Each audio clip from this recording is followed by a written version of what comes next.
我老家是个小镇子，也没什么特产和景点，就是有条铁路横穿而过。我大姑家原来是住在镇子上的农科所。有一年夏天，我暑假过去玩，就常跑到铁路边玩。这青天白日特别诡异，我亲眼看到过一个老爷爷跳下铁轨，当场被这轰隆隆的火车碾了个稀巴烂，只剩条大腿挂在火车轨上，转来转去的。那次之后，我做了很长时间的噩梦。梦里的那个老爷爷只有一条腿，一跳一跳的来找我要腿。在梦里，我没命的逃，但是怎么也跑不了，双腿用尽了力气，却还是停在原地。每次我都会惊叫着醒过来，我妈这个时候就会过来抱我在怀里，安抚好一会儿，我才能心情平静下来。那件事对我影响很大，一直到了初中，我还时不时的想起那个场景。后来我听我大姑说，自杀的那个老大爷很可怜，生了2个儿子都不养他，好不容易闺女愿意收留，可外孙正处于叛逆期，成天跟社会上的人瞎混，没事对这老头是非打即骂。外孙被惯得没边儿，闺女呢也不敢管，最后和老人商量，还是从这儿走吧。老人看闺女为难，没办法就离开了。回到大儿子这儿，大儿子又给撵了出来，想去小儿子家吧，走到半道是心灰意冷，索性就一了百了。这个事儿听得我唏嘘不已，觉得这人世间怎么有这么多惨事儿呢？我大姑听了我的话，叹了一口气，就告诉我有挺多人卧轨自杀的，就在那个地方。这一开始我还不相信，我觉得遇到什么样的事儿都可以解决的，为什么一定要死呢？后来上了学，毕了业，在社会上磨砺了几年，才知道人活下去是多么的艰难呢。死了或许真的是一种解脱。我把这个想法和一个朋友就说了起来，他告诉我，死其实也没那么好过，尤其是一定不要自杀。这讲到这儿，给我讲了一个小故事。他小时候的一个玩伴，大学失恋就自杀了，给他托梦说自杀之后一直徘徊在校园里，哪儿都去不了，想让他帮帮忙，找人超度一下。因为我这个朋友是认识师傅的，有些道行在身，他那个玩伴也知道这一点，所以才给他托梦。我这个朋友说，他那时候修行的还不够，道行还很一般，所以这一类的事情他还是不很懂，就去问师傅。师傅告诉他，人各有命，什么时候生什么时候死都是定好的，死后自有归处，有接引的就把死者给引过去了，那些自杀的因为没到时候，所以没有接引的过来，只能困在自杀的地方。而且死后的世界和现实世界是不一样的，凶险的多，也无趣的多。而超度这种东西，就像是向接引者那边传达一个信息，说这里有一个已经死去的人，让那边的人过来接引一下。接引到那里之后，和现实世界差不多，能够正常的生活，也有事情可以做。所以很多自杀的孤魂野鬼也都是极度希望能够得到超度的。这也是寺庙周围为什么那种东西很多的原因了。我问朋友后来发生的事情，朋友说，师傅教他了超度的方法，他专门去了一趟玩伴的学校，还帮他做了超度。超度之后不久，玩伴又给他托梦来说，他已经离开这里了，现在在那边生活的还不错。说完这句话，对我朋友是千恩万谢，再也没有过来过。朋友说起这件事的时候，我跟他说了我小时候遇见的那个老爷爷自杀的事。朋友听了以后沉默了一会儿，告诉我，他也知道那个地方，朋友家不在那个镇子，他竟然知道。这当时我就有些奇怪，询问了一下，朋友就说起来一件事儿，让我毛骨悚然。朋友说的这个事儿啊，不是别的，就是关于那条铁路的。那个站台在我们那里呀，属于小站台。而且朋友说的这个事儿也没发生在别人身上，就是我大姑家的事情。后来我去求证，还真有这么回事儿。不得不说，世界之大，缘分妙不可言呢。之前说过，我大姑一家是住在农科所的宿舍的，房子小不说，又破，遇到下雨呢还漏水，一家人受不了了，就想着搬出去。后来农科所不知道怎么的，就在这站台边弄了一块地，把其中的一块分给了我大姑。拿到这块地之后，我大姑一家是兴奋不已，在上面呢就建了一套房子。房子建得很漂亮，青砖青瓦，大院子高门楼。这房子盖好以后，一家人高高兴兴的就搬了进去。但这所房子他们就住了一天，第二天家具都没要就搬出来了。当时很多人问起来，我大姑一家人咬死口，什么都不说。过了几天，这有朋友请我大姑父喝酒，我大姑父这个人呢，贪杯，这2盅酒下肚啊，什么都说了。原来他们当天搬进去的时候没什么事儿，但是到了这夜里12点多就不行了。怎么回事呢？就听到这屋子里似乎有人说话。这本来一家人刚搬完家挺累的，但是我大姑父这个人呢，喜欢看电视，睡得晚，睡前自己没事还要再喝一点，也不多，就这小菜最多就是2、3两酒。那晚确实也累，我大姑父一边喝酒一边看电视，这看着看着困意就来了，想着早点睡觉。我大姑父睡觉之前有个习惯，就是去趟厕所嘘嘘一下。我相信很多人都有这么个习惯，我也是，不去一趟总觉得哪里不对劲儿。我大姑父啊，其实酒量不好，2两就晕了，但是呢就爱喝。喝完酒他晕晕乎乎就站了起来，电视也没关，出了屋子就往厕所走。我大姑他们家的厕所是在院子里的，要上厕所需要出客厅。然而我大姑父刚到院子里，恍惚之中就见到这院子中间站着这么一个人，这可把他吓了一跳。那年月小偷猖獗呀，翻墙入院那是经常有的事儿。我大姑父一声大喊：“谁？”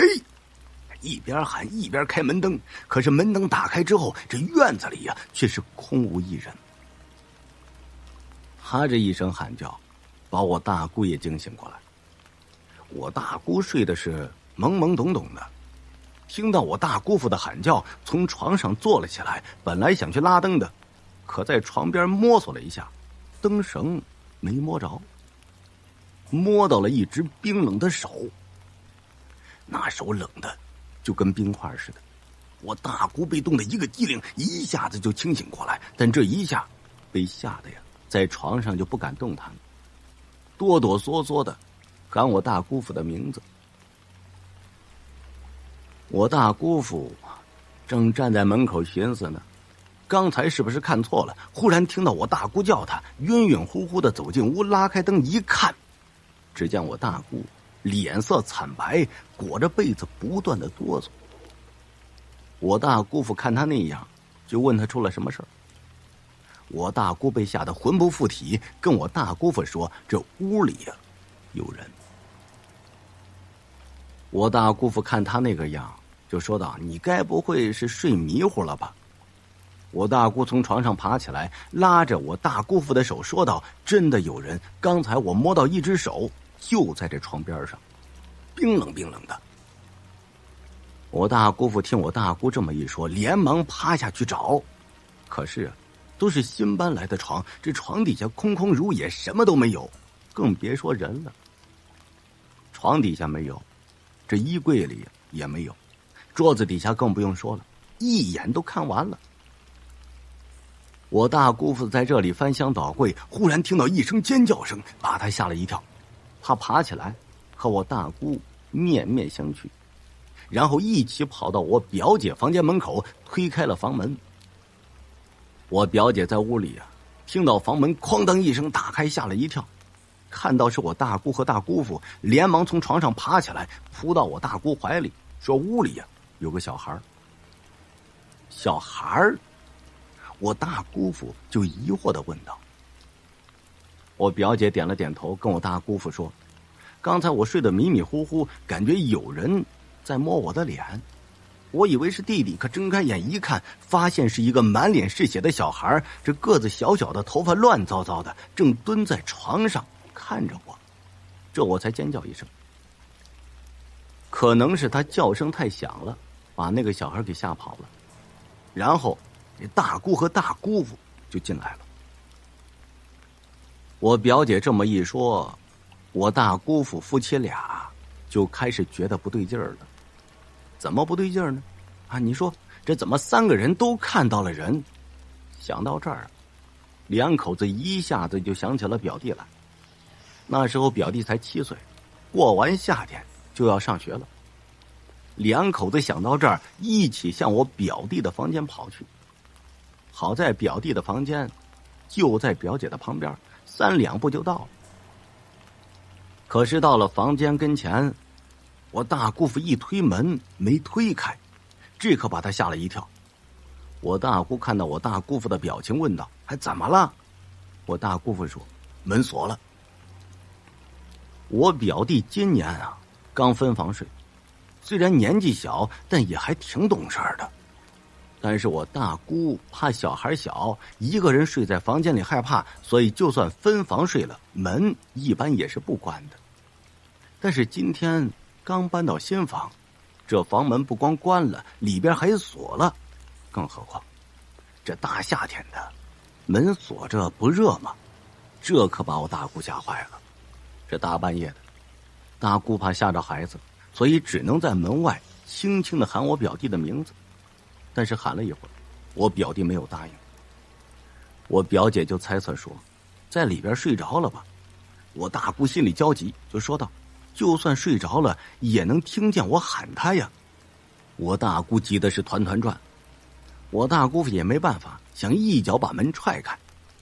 看到这孩子到底是怎么回事，我大姑怕吵着孩子，但我大姑父管不了这些，拉开架势就要踹门。可是刚抬起脚，这门吱呀一声从里面打开了。表弟揉着眼睛出来，委屈巴巴的。我大姑一看这孩子这样，心里一软，一把把孩子就抱在怀里了，问孩子是不是有什么事儿。孩子被我大姑一抱，哭唧唧的说：“我梦到了坏东西。”我大姑听他这么一说也愣住了，问道：“什么坏东西？”孩子不说，就是哭，还说是坏东西，很坏很坏的。我大姑父也急了：“到底什么坏东西？你说呀！”我大姑看到我大姑父急了，就说道：“孩子这么小啊，他怎么知道什么是坏东西啊？”我大姑的话音未落，我表姐指着房间的一个角落说道：“妈，你看那是啥？”这时候啊，我表弟的房间是没开灯的，里边啊黑咕隆咚的。我表姐指的地方是我表弟床边的位置。我大姑往那一看，哎呦！我大姑父也看到，那是一排坐在地上的人，有4、5个，都是小孩的模样。看到这个场景，我大姑父心里一惊，身上就出了一身冷汗，喝的那2、3两的白酒也白搭，顺着汗水都流出来了。这天晚上遇到的事儿啊，太诡异了。我大姑父本来胆子就不大，现在看着房间里的东西，自然是害怕的不得了。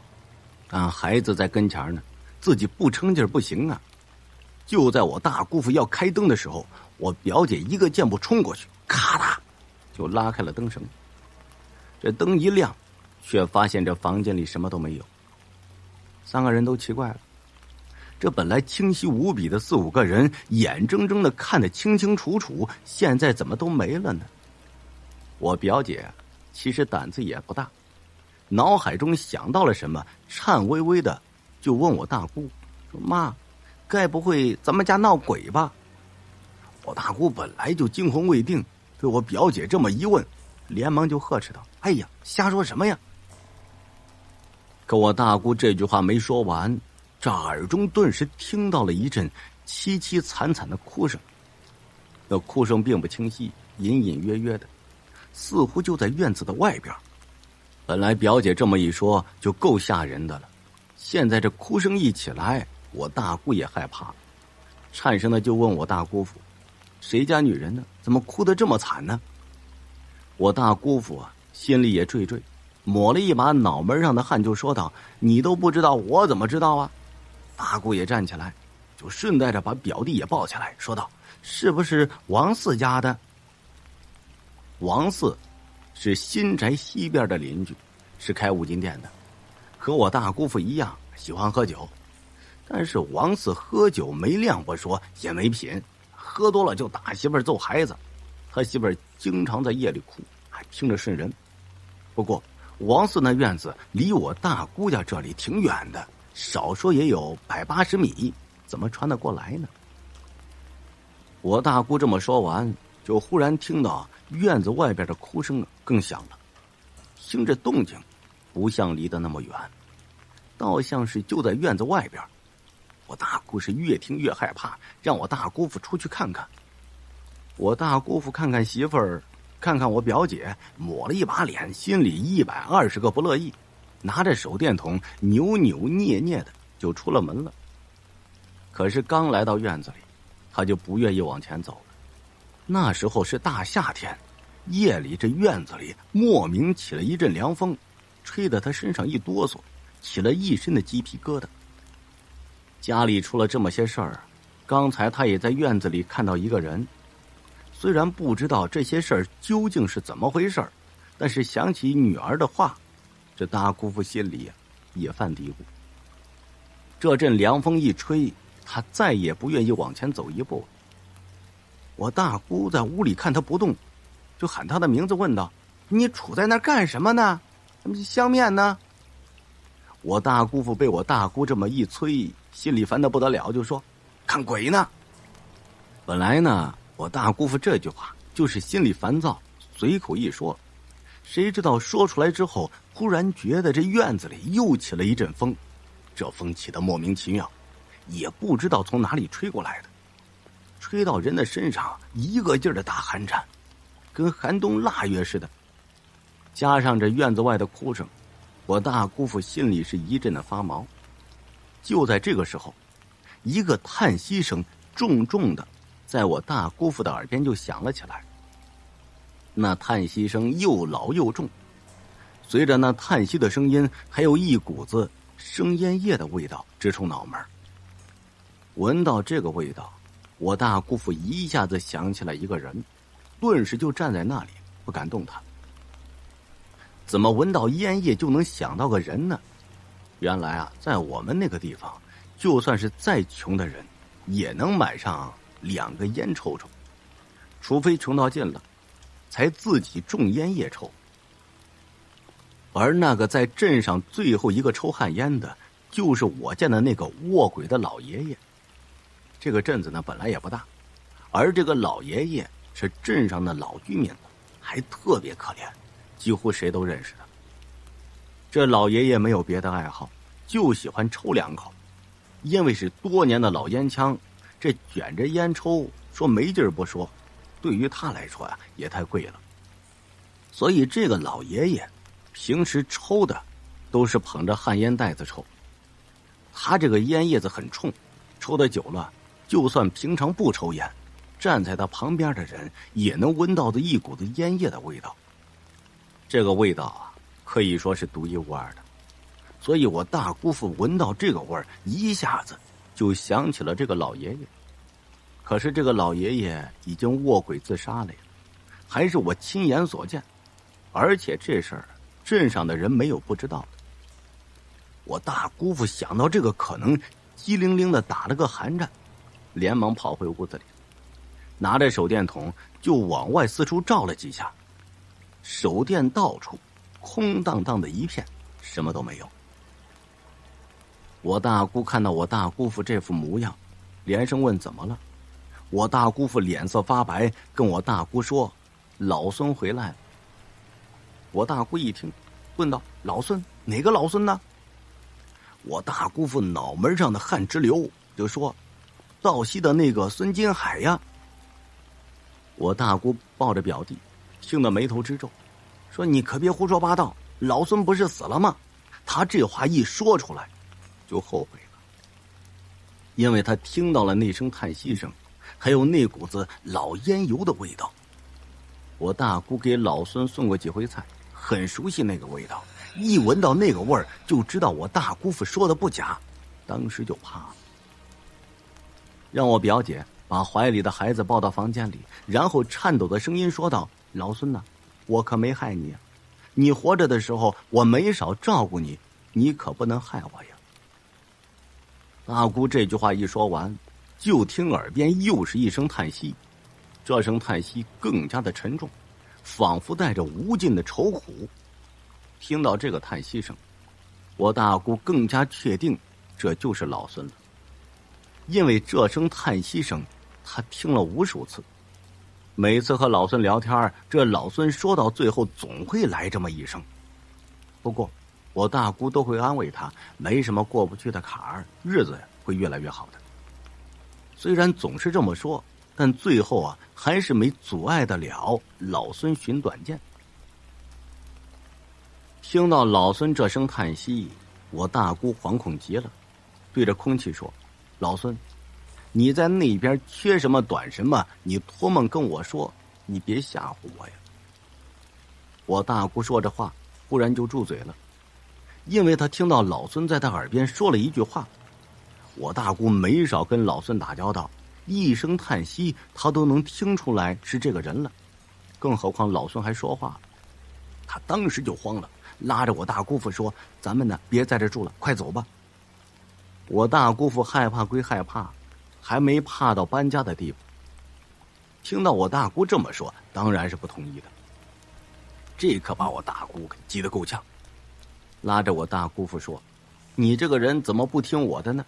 我大姑急不是没有原因的，老孙在他耳边只说了2个字儿：快走。我大姑知道这俩字是不能乱说的，既然让他走，肯定是有缘由的。可现在他着急，没办法跟我大姑父解释，他不解释，我大姑父肯定是不听他的。这人说着说着就吵起来了，还没吵2句，俩人都不说话了，因为他们看到表弟屋里出来了几个人。这几个人一出现，2口子是魂飞魄散，差点吓死。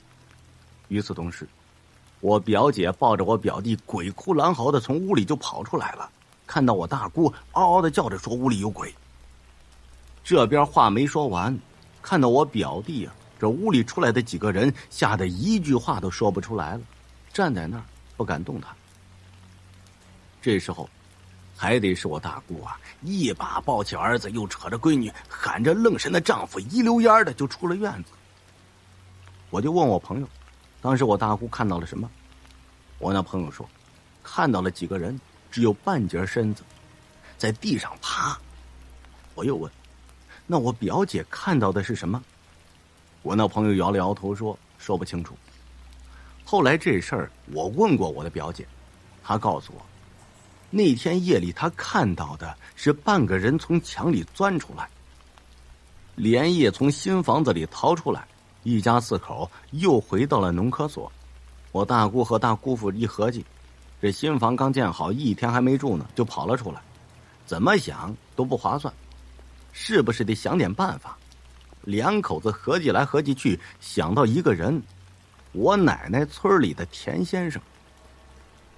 这田先生啊是个道士，50多岁，瘦骨嶙峋的，在我们那里有点小名气，不光白事上少不了他，谁家有点什么邪乎事儿也得来找他。小儿惊吓，农村鬼上身，心死的老人诈尸，都找他帮忙。还别说啊，这人真有两把刷子，基本上是没有他解决不了的事儿。我大姑回到了我奶奶家，把事儿说了之后，我奶奶就带着她到了田先生那儿，前后交代明白。田先生说呀，这2天有点别的事儿，过2天就过去。看到田先生答应了，我大姑也回去。过了2天，田先生带着小徒弟如约而至。进了门，我大姑把那天晚上遇到的事情仔细的说了。听我大姑这么一说，田先生就皱起了眉头。看到田先生表情这么凝重，我大姑父问道：“是不是事情有点难办？”田先生点了点头说：“难办倒是难办了一点，但不是不能办，只是……”我大姑父听他这么一说，连忙问道：“只是什么？”田先生说：“只怕要费不少的材料。”我大姑父那会儿工资不低，一听要费不少材料，连忙说：“费多少我们就出了。”田先生也不含糊，找我大姑父要了300块钱，差遣小徒弟买材料去了。那会儿啊，人均工资才不到500块钱，我大姑父盖这房子花了才不到2万块钱，300块钱的也真不少。买来东西有黄纸，有朱砂，还有五谷杂粮、大公鸡，反正是琳琅满目，东西不少，也不知道值不值300。到了晚上，田先生带着小徒弟进了宅子。之前下了一场雨，雨水助长，院子里早就长出来半长不短的茅草丛。进了院子，不干别的，田先生先把大公鸡扔了出去。大公鸡被田先生这么一丢，呼啦啦飞出去，落到院子中央，不慌不忙的在草丛里踱起步来，东啄啄，西啃啃，悠闲得很。田先生一看这鸡这么悠闲，心就放下了一半了，跟我大姑父说，在门外边把门锁了，第2天一早再来开门，保证是药到病除。我大姑父相信了田先生的话，第2天去开门，只见是一地狼藉，田先生死了，他那个小徒弟疯了，那只大公鸡也被开膛破肚，洒了一屋子的血，那些黄纸也撒了一院子，上面画满了鬼画符。当然了，还有客厅上的啤酒烧鸡，还有几盘凉菜，那是小徒弟买东西的时候顺便买的，看那个样子只吃了一半。因为死了人，在镇子上算是大事，派出所也来人了，我大姑还有大姑父还有那个小徒弟都被带到了派出所，但最后是不了了之了。我大姑大姑父一夜都在农科所，根本不知道发生了什么。那小徒弟疯得厉害，嘴里喃喃地说着鬼鬼鬼，再问都问不出来什么有用的信息。足足过了大半年，那小徒弟才好了一点，但是呢，不能提那天晚上发生的事儿，一提起来就发疯，人算是废了。我大姑经历这件事儿，只能自认倒霉，不光赔了300块钱，这房子也算是搭进去了。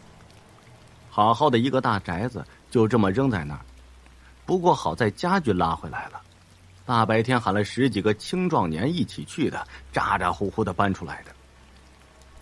房子彻底搬空了之后，就一直在那里放着，反正房子闹了这么大的事儿，鬼屋的名声也传出去了，谁也不敢去的。不过据说春天的时候有几个半大小子爬墙进去，还是白天，最后鬼哭狼嚎的又爬墙跑出来，还有一个小个子半天爬不上去，吓得呀一裤子屎尿。后来有大人问起来，几个小子都说那屋里有鬼，而且不是一个，是一群，有缺胳膊少腿的，有没有脑袋的，有只剩半拉身子的，还有捧着肠子到处乱爬的。几个小子添油加醋，说的是有鼻子有眼。这几个小子越这么说，大家越觉得这房子很是诡异，都议论纷纷，说这房子究竟是怎么回事。有人说每年这段上都死人，死的人无处可去，都聚集到这里来了。说话的这个人就是我这个朋友的师傅，他那个时候在镇上经营一个丧葬铺子，虽然手上有些道行，但是不显山露水。后来市里有人知道他的名头，请他去办事儿，他这才发达的离开了镇上。那时候他虽然知道这个房子，但是并没有出手干预，因为有些东西并不是简简单单就能处理了的。那个田先生的本事他是知道一点的，半吊子水平，所以送命也怪不了别人。几个小子说完这个事儿，再让他们去那玩，自然是不敢去了。不过他们不敢，有人敢。那年这镇子扩建，来了很多民工，这些民工一开始是在工地上的，搭的这个窝棚，条件很艰苦。有人就瞄上了这座宅子，要来这里住。我大姑不同意，就告诉他们这宅子呀废了好几年了，不干净。工头觉得不相信这些，还以为是给钱少了，说1个月30不行那就50。我大姑一再解释说不是钱的原因，这房子是真的不干净。民工就吵吵嚷嚷的说再不干净能怎么着，我们一群人还镇不住吗？我大姑没有办法，和我大姑父商量一下，觉得这群人真能把宅子里的东西给镇住，那也是好事儿。但我大姑又担心，万一和田先生一样，宅子没镇住，出了人命怎么办？最后两口子纠结了半天，跟工头说，钱先不要，你们先住着，但必须答应我一个条件，住的时候大门别锁。工头仔细想了想，大门不锁，这算什么条件啊？但他是粗人一个，没有细细的琢磨就同意了。一行7、8个人卷着铺盖卷就进了宅子。我大姑父倒还好，喝点酒呢就凑合过日子，也不关心这些事儿。但我大姑不一样，总是会担心出什么事儿，所以到了大半夜也没睡着。最后在我大姑父的劝说下，好不容易睡下，这夜里做了个梦，梦到宅子里有个女鬼把这些民工全部都杀了。清晨一起来什么事都没干，先跑到宅子看了看，谁知道到了宅子才发现这铺盖卷行李都在，人没了。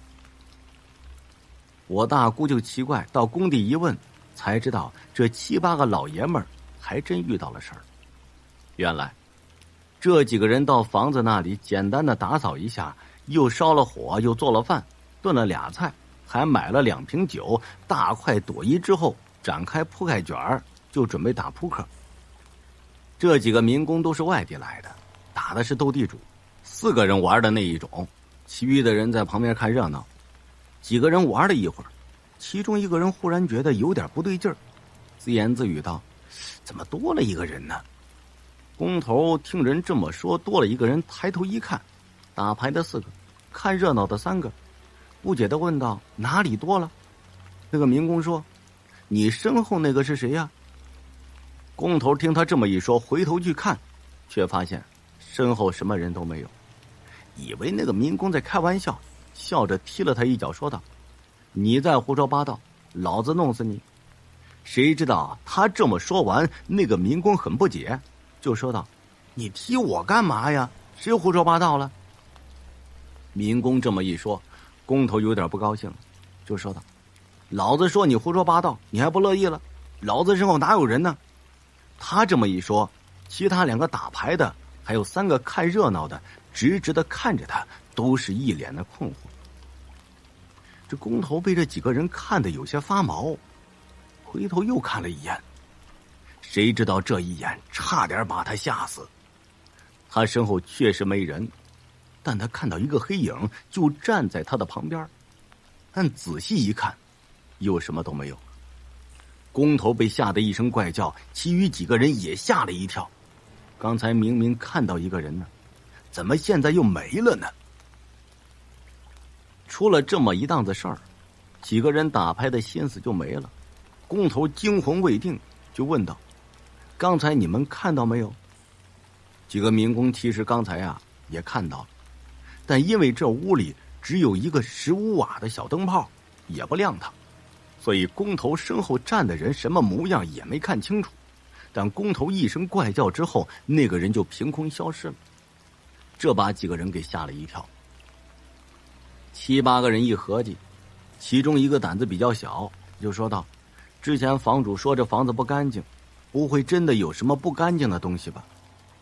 他这句话一说完，另外一个黑壮的小矮个子就说：“别听房主瞎说，现在哪有什么不干净的东西啊？反正我没见过，要真是有，先找我好。”一个年纪大的说道：“这种事儿啊，哪里说得好啊？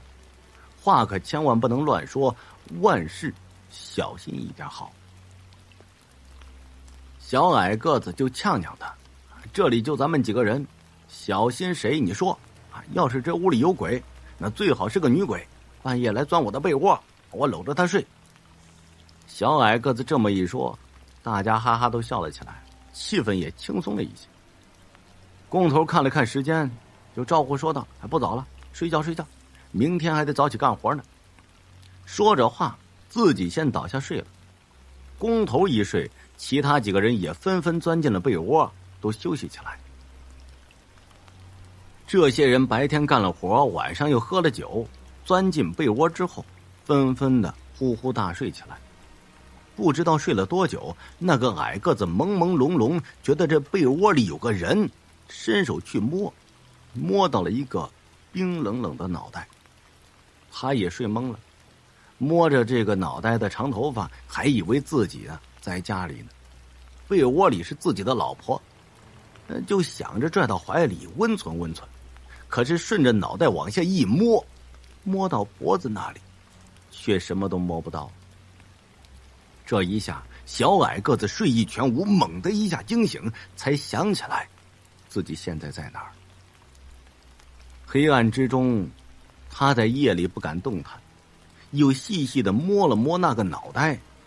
这一回他摸清楚了，只觉得那脑袋冰冷冷的，动手顺着脑袋再往下摸，却发现那脑袋之下只有脖子，脖子之下什么都没有了。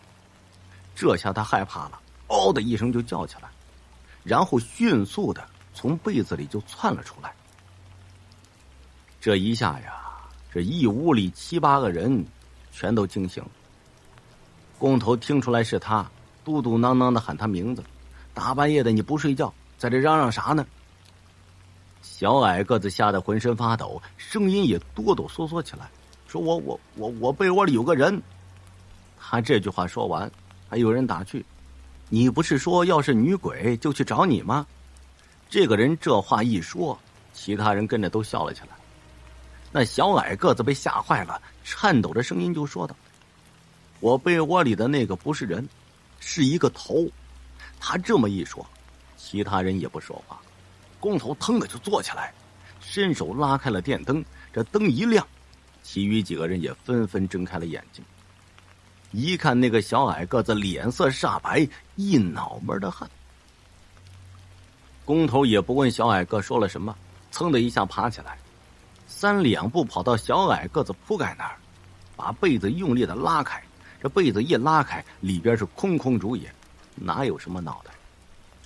有2个人也爬了起来，往被子里一看，看了之后确定什么都没有。工头就嘲笑那个小个子：“哪有什么脑袋呀？你不会是做梦了吧？”说着话就招呼大家赶紧睡觉，明天还得干活呢。小矮个子看着自己的铺盖空荡荡的，也怀疑刚才是不是睡懵了，但那手感不可能造假，鼻子是鼻子，眼睛是眼睛的，入手冰凉啊。虽然这么想着，但眼见为实，被窝里确实什么都没有。这个小个子也极为好面子，要是说自己不敢睡，肯定被其他人瞧不起的。想了想，小个子还是躺下来。然而就在工头关灯的一瞬间，小矮个忽然看到天花板有个东西，那东西好像是个女人，长长的头发，身上穿着白色的裙子。看到这儿，小矮个一惊，怎么天花板上会有人呢？就在他想看清楚那个人模样的时候，灯啪的一声就被拉灭了。小矮个忽然想到我大姑说的话，心里顿时就明白了，这屋里呀，是真的不干净。他是个直性子，就跟工头说：“哥，我刚才看到天花板上有个女人，这屋里可能真不干净。”工头刚才被他折腾的虚惊一场，现在又说天花板上有人，现在哪里还敢相信他？不耐烦的说道：“你哪来这么多事儿啊？啊，别吓得了，赶紧睡觉吧。”工头这么一说，小矮个子还有点委屈，嘟嘟囔囔的说道：“我真的看到了个女人，长头发。”工头啊，就烦躁的不得了，就说：“女人哪有短头发的？啊，就你看到了，别人怎么看不到啊？”工头都这么说了，小矮个只好把被子紧紧的裹在自己身上，不再说话。虽然在床上躺着，但他半天也睡不着，脑海中除了那个冰冷的人头，就是天花板上那个静静趴着的女人。说心里不害怕，那是假的，但现在也不知道该怎么办才好。就在小个子胡思乱想的时候，那个胆小的民工突然喊工头，说：“哥，我怎么听到有人哭呢？”工头这个时候啊，都快睡着了，被这胆小鬼这么一叫，顿时醒了过来，极不耐烦的说道：“哪有人哭啊？”这句话还没说完呢，他一下子就停住了话头，因为他也听到有人在哭，还是个女人，凄凄哀哀的，哭得还挺伤心。而且听这个声音，女人离得不远，似乎就在这附近。他这个时候也觉察到了不对劲儿，这个时间点已经是半夜了，而且这附近的住家也不多，据说这个地方还挺乱的，什么女人都会在这里哭。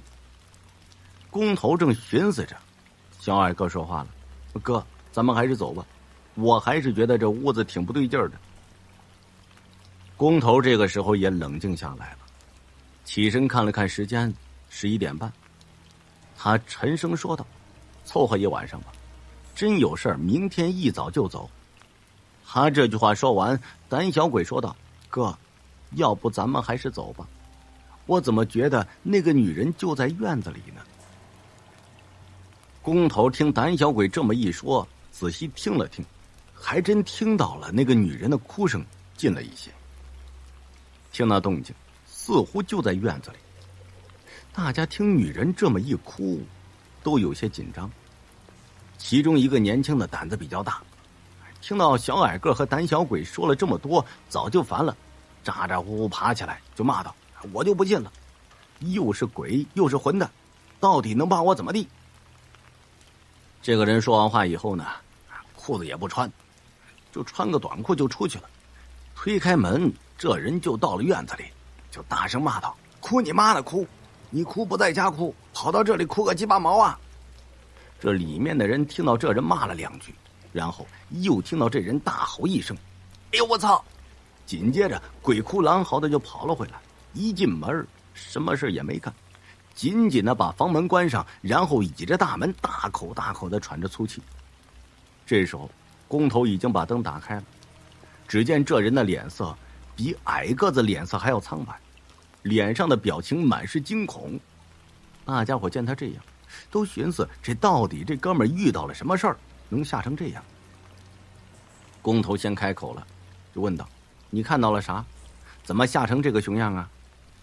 那年轻人喘了几口气，又咽了几口口水，才说道：“外面有个女人没有头。”说着话，大家看他的模样，似乎快要哭了。这工头是个明白人，没有头，没有头他怎么哭啊？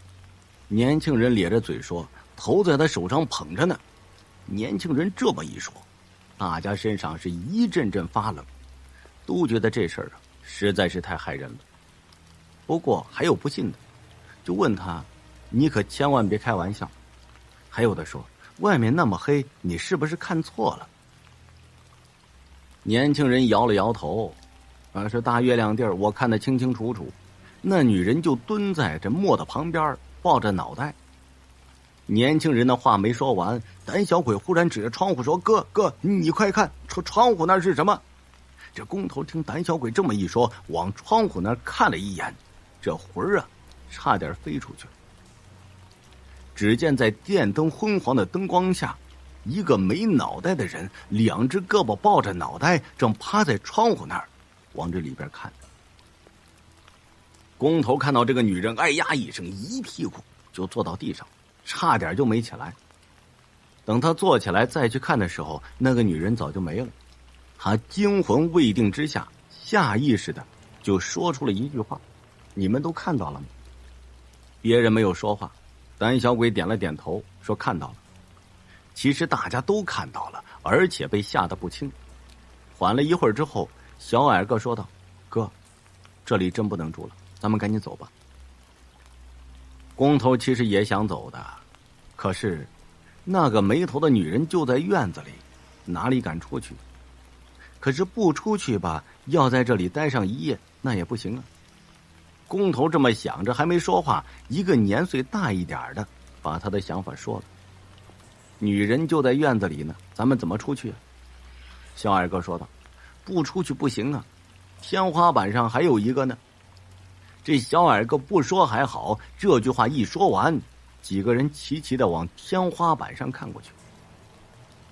只见一个披头散发的女人，四肢紧紧的就趴在上面，正扭头往下看呢。